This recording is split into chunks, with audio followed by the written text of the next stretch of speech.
Aloha and welcome to the final part of Ambitions and Anxieties.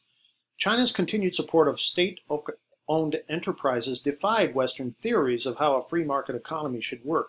Persistent feature of China's market transition was lack of political liberalization, remaining an authoritarian one-party state.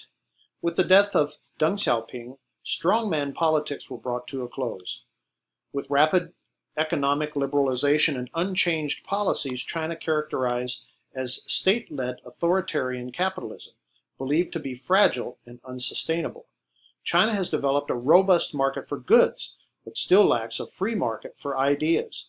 Without a greater degree of popular participation in political life, a more sustainable development seems difficult to imagine.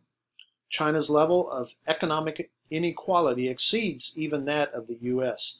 The pressures of a hyper-competitive market economy are ripping apart the traditional family. Government flaws at the heart of the Chinese state fuel increasing social unrest. Anti-corruption campaigns tried to address this critical development, but it's doubtful that they will work in the long term.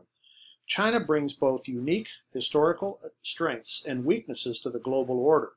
China, while a large and pervasive presence in the global arena, is also exporting risk around the world.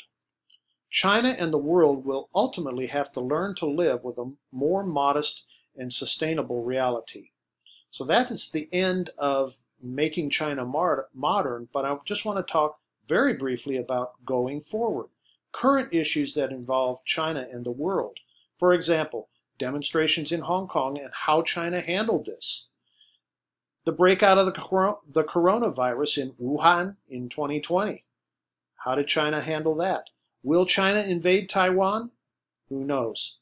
China's involvement in Africa, which is quid pro quo policies where China provides infrastructure in return for access to abundant natural resources in Africa. And what else is out there? So think about that as you end the semester in this course. All right, I'm going to end it there. Thank you.